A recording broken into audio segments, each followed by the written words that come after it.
ក្រោមថ្ងៃក្តៅនឹងភ្លៀងខ្សលដៃខ្មៅដោយដីភងតែបេះដូងពេញដោយសង្ឃឹមក្របីស្គាល់ផ្លូវតូចតូចទុនលេស្គាល់រដូវដាំដុះរាល់គ្រាប់ស្រូវធ្លាក់លើដី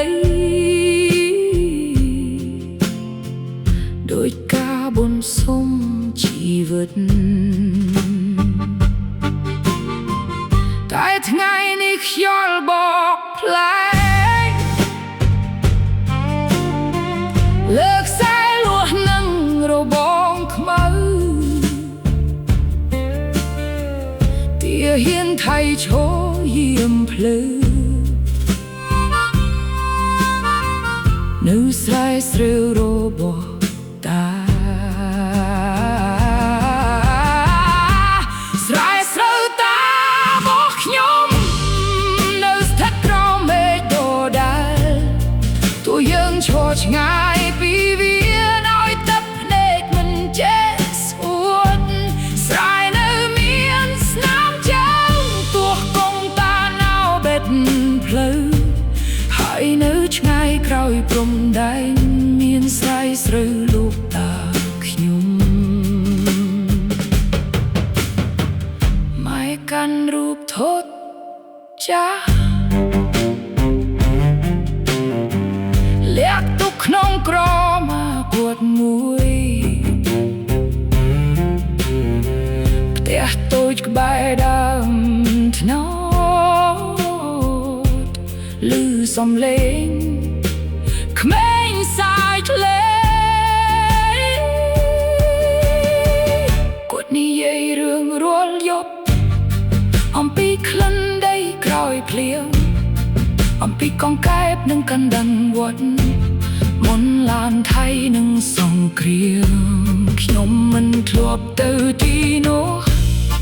តែដូចនៅក្នុងឈាមខ្ញុំដោយស្រែស្រូវកំពុងហៅពីចិត្តលោកតារបស់ខ្ញុំស្រែស្រូវតារបស់ខ្ញុំនៅមានដងហើមក្រោមពន្លឺច័ន្ទតួផ្លូវត្រូវបិទដោយរស់តែភាពស្ងៀមគឺឈឺចាប់សត្វបាក់សីនៅហោកាត់ទន្លេនៅហូដដែលតែយើងនៅខាងក្រៅរបងនៃស្រែស្រូវរបស់តាថ្ងៃមួយលួនឹងច្រេះថ្ងៃមួយកាបអីនឹងបាត់កូនចៅជំនាន់ក្រោយនឹងដើរក្នុងភាពស្រែនំទាគ្មានអ្នកណាអាចបញ្ឈប់ភ្លៀងគ្មានជញ្ជាំងខាំងខ្យល់បានដែលនៅតែជារបស់ចងចាំក្រោយសង្គ្រាមរលាយបាត់ស្រែស្រូវតារបស់ខ្ញុំរស់ជើក្នុងបេះដូងយើងក្នុងរឿងដើមនោះចាមិនប្រាប់ដល់កូនចៅទោះផ្លូវបាច់យប់នេះក្តីសង្ឃឹមមិនដែលបោះបង់ព្រោះរិះជីវិតយើងកប់នៅស្រែស្រូវរបស់លោក